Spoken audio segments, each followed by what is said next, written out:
What's going on, guys? It's Jimmy here. The United States government has sent out a worldwide alert, and there is a significant warning to Americans here in the homeland that Americans could be affected and need to be aware of the attacks that have been going on here from Iran in multiple different parts, sections, and countries of the world here, and the United States is at risk. And I'm going to let you hear it here in this video and catch you up to date on what is going on.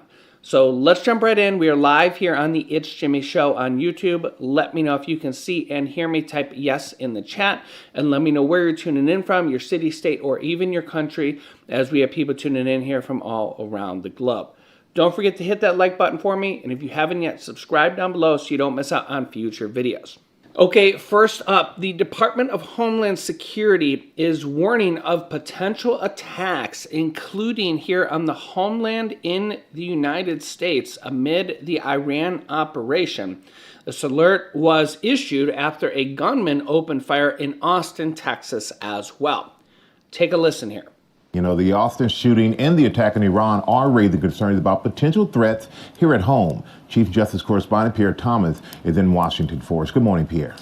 Michael, good morning. Sources tell me that in addition to wearing a T-shirt with the Iranian flag, the FBI has also recovered evidence suggesting that the suspect supported Iranian leadership and the regime's ideology. If true, this is precisely the kind of assault that U.S. law enforcement is most worried about at this time. An attack by an Iranian sympathizer, potentially with no direct ties to the regime, using a simple weapon like a gun against a soft target. And while the lone wolf scenario is a deep concern, it's not the only threat from Iran U.S. officials are concerned about. The U.S. is also looking at the possibility that Iran or its proxies like Hezbollah or Hamas have operatives inside the U.S. And the FBI is stepping up surveillance of people here suspected of working on behalf of Iran. There have been a number of Iranian-inspired plots, including one to kill President Trump and another one to kidnap an author who had been critical of the regime. So Iran clearly has aspirations to operate inside the U.S., and there is all kinds of potential spin-off violence that U.S. officials are worrying about as well, including ISIS, Al-Qaeda, and other terror organizations trying to exploit U.S. tensions with Iran. And there's also the threat of cyber attacks by Iran. It's a very tense moment, Michael. This comes as the United States government has issued a security alert and worldwide caution, saying, quote, the Department of State advises U.S. citizens worldwide caution. Following the launch of U.S. combat operations in Iran, Americans worldwide, and especially in the Middle East, should follow the guidance in the latest security alerts issued by the nearest U.S. embassy or consulate. They may experience travel disruptions due to periodic airspace closures. The Department of State advises Americans worldwide to exercise increased caution. Here is what President Donald Trump had to say after 3 American soldiers lost their lives because of the attacks in Iran. Take a listen. Earlier today, CENTCOM shared the news that 3 U.S. military service members have been killed in action. As one nation, we grieve for the true American patriots who have made the ultimate sacrifice for our nation, even as we continue the righteous mission for which they gave their lives. We pray for the full recovery of the wounded and send our immense love and eternal gratitude to the families of the fallen. And sadly, there will likely be more. Before it ends, that's the way it is. Likely be more.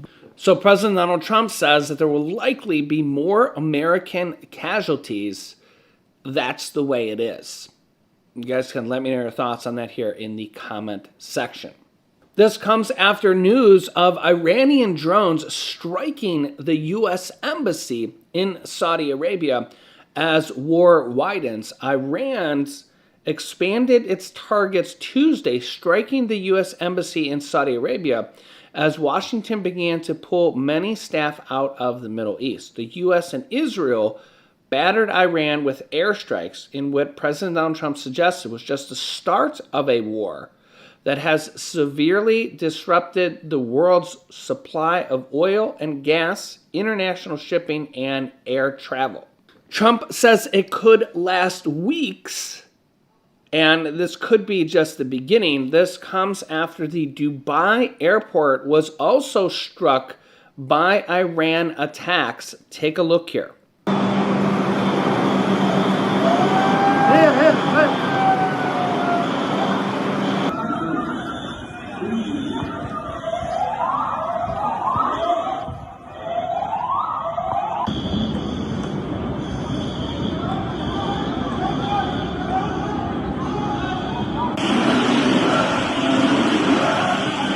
Need to turn our focus overseas because fighting in the Middle East rages on as we enter day 4 into day 5 of Operation Epic Fury. Iran and its terror proxies ramping up their attacks, putting much of the region in their crosshairs. Moments ago, an urgent warning from the U.S. Department of State of a, quote, imminent threat of missile attacks over Dhahran, Saudi Arabia, which is the eastern part of that country. So, good morning. There's a lot to get to from New York City. I'm Bill Hemmer, and welcome to our coverage now. And Dana, yes, good morning. It's good to be with you again. I'm Dana Perino, and this is America's Newsroom. So that target list includes the U.S. Embassy in Saudi Arabia. 2 drones hitting the facility there, sparking a small fire. Thankfully, no one was hurt. Meanwhile, the U.S. military continues unleashing its massive firepower, targeting assets of the terror regime of all stripes. CENTCOM announcing the continued destruction of Iranian command facilities and missile and drone launch sites. All right, from overseas to Washington, D.C. now, President Trump will meet today, this morning, in fact, with Germany's chancellor at the White House. The strikes in Iran front and center. Vice President J.D. Vance saying that no one should doubt the resolve of the commander-in-chief. I think the president has made it very clear that the United States has a lot of optionality here. And, you know, we could go for a little bit longer, we could go for a lot longer, but I think the president just wants to make it clear to the Iranians and to the world that he is not going to rest until he accomplishes that all-important objective of ensuring that Iran can't have a nuclear weapon, not just for the next few years, not just because we obliterated Fordow or some other enrichment facility, but because the Iranians themselves commit long-term to not building a nuclear weapon.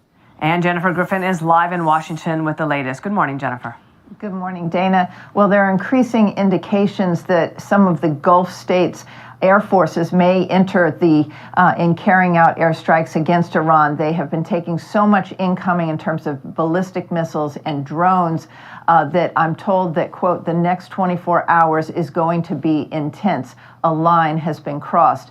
As you mentioned, no U.S. personnel were killed or injured when the U.S. Embassy in Riyadh, Saudi Arabia, was struck by at least 2 Iranian Shahed drones last night. It was largely empty at the time, but other military bases in Saudi Arabia are being targeted. In fact, I've just learned that Dammam, a port city and 5th largest city in Saudi Arabia, is currently under attack. The State Department just issued this urgent warning to Americans in Dhahran, Saudi Arabia, an eastern coastal city near Bahrain. Quote, there is a threat of imminent missile and UAV attacks over Dhahran. Do not come to the U.S. consulate. Take cover immediately in your residence on the lowest available floor and away from windows. Do not go outside. The U.S. consulate in Dhahran urges U.S. citizens in Dhahran to shelter in place, review security plans in the event of an attack, and to stay alert in case of additional future attacks. U.S. consulate personnel are sheltering in place. The State Department is telling all Americans to leave the Middle East, finally announcing ordered departures at embassies across the Gulf states. Some questioning what took the State Department so long to issue this ordered departure. And now there are not many flights out of places like Dubai. U.S. bases and embassies across the Middle East are facing the constant threat of incoming missiles and drones, but the vast Iranian ballistic missile supply is likely to dwindle. Once the U.S. takes out more of its missile launchers, which they were doing overnight, their missile launchers are estimated in the hundreds. Without missile launchers, the 2,000 or so ballistic missiles can't be launched. The burn rate for the Iranians in firing those missiles, the ballistic missiles, is high, with about 500 being fired in the first few days at Israel and at the Gulf states. The Iranians have decentralized their decision-making Small IRGC missile units were prepared for disruptions to their command and control. In fact, the U.S. took out the IRGC headquarters in Tehran with Tomahawk missiles in the initial hours of the conflict. The Iranian president has now decentralized decision-making to regional governors. That we learned this morning. Gulf allies, again, are quickly burning through their missile defense interceptors and are requesting urgent resupply for their Patriot and THAAD missile interceptors needed to shoot down these incoming Iranian drones and missiles. Actually, the THAAD and Patriots aren't used for the drones, but just for the missiles. The problem with the Shahed drones is they are not easily defended by these missile batteries, anti-missile batteries. In fact, you would not waste these expensive interceptors for the THAAD and Patriot on these drones, which are slow and low-flying and deadly autonomous munitions about the size of an SUV car. The Ukrainians perhaps have the most experience with shooting down these drones because Iran provided its Shahed drones and technology to Russia at the start of the Ukraine conflict. The Ukrainians have had to innovate and figure out how to defend against these deadly drones, often using fighter jets and helicopters to take them down.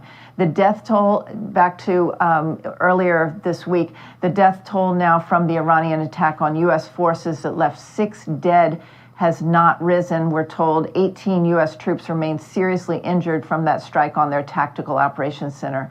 So as you can see, a lot going on here. So make sure to subscribe down below and click the bell icon so you don't miss out on future videos, and share this video so other people can get this information. Click here to see why millions of Social Security checks may be at risk. Thanks for watching, and I'll see you in the next video.